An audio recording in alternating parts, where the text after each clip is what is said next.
महिलाओं और बालिकाओं के प्रति बढ़ रहे अपराध को लेकर समाज में जागरूकता पैदा करने के उद्देश्य से आगरा पुलिस ने यूनिसेफ के सहयोग से आगरा अलीगढ़ मंडल में विस्तृत कार्ययोजना तैयार की है।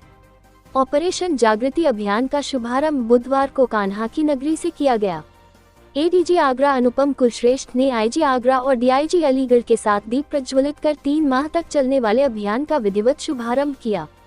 यूनिसेफ के बाल संरक्षण विशेषज्ञ सैयद मंसूर उमर कादरी ने ऑपरेशन जागृति की रूपरेखा पेश करते हुए बताया कि इस जागरूकता अभियान के लिए ब्लॉक व ग्राम पंचायत स्तर तक करीब 12 लाख महिलाओं और बालिकाओं तक पहुंच बनानी है, जिसमें पुलिस के बीट प्रभारी से लेकर ग्राम प्रधान, बीडीओ, शिक्षक, आशा कार्यकर्त्री का सहयोग लिया जाएगा।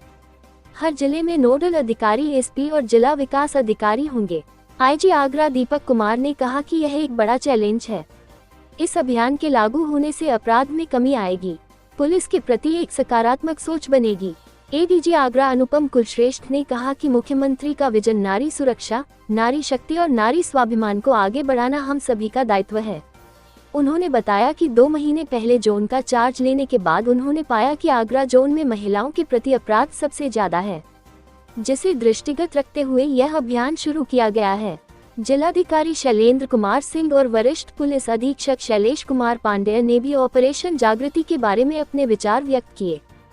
प्रदेश में माननीय मुख्यमंत्री जी द्वारा महिला मिशन शक्ति का कार्यक्रम ऑलरेडी लॉन्च किया जा चुका है और उसी की श्रृंखला में जब मैंने आगरा जोन का कार्यभार संभाला तो मैंने कुछ ट्रेंड्स यहाँ पे क्राइम के ट्रेंड्स स्टडी करने का प्रयास किया और उसमें मैंने देखा कि महिला संबंधी जो अपराध है वो काफ़ी अग्रणी है, इन द सेंस कि यहाँ पे काफ़ी महिला संबंधी अपराध हैं। तो इनका कारण क्या है? चूँकि माननीय मुख्यमंत्री जी ने कहा कि आप लोगों को मूल में जाना चाहिए कि आखिर इसका कारण क्या है। तो जब इसकी खोज करने का प्रयास किया तो देखिए कि 4 प्रकार के ट्रेंड्स हैं। एक तो जो मूल रूप से महिला संबंधी अपराधी हैं और जिसमें महिला या तो यौन शोषण का विक्टिम बनती है या फिर किसी अन्य डोमेस्टिक वायलेंस का या किसी अन्य प्रताड़ना का वो शिकार बनती है और उसमें जो सदमा उसको होता है उस सदमे से बाहर उभरने में काफ़ी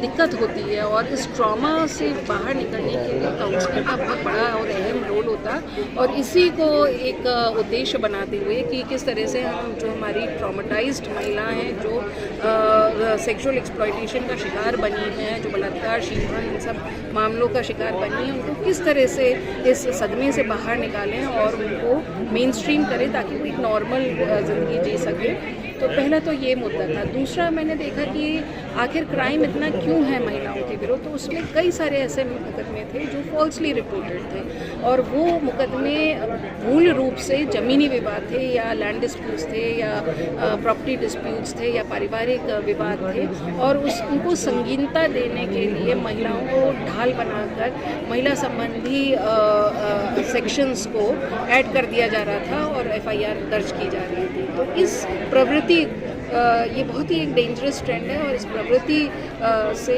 निपटने के लिए मेरा ये मानना था कि हम संवाद के थ्रू, काउंसलिंग के थ्रू महिलाओं को समझाएं, समाज के लोगों को समझाएं कि आप महिलाओं को इस तरह की ढाल नहीं बना सकते हैं। और दूसरा कि लीगल रूप से भी जो फॉल्स रिपोर्टिंग होती है उसके इम्प्लीकेशंस होते हैं, उसके परिणाम होते हैं, उसकी रेपरकशंस होते हैं। You can be implicated for false reporting.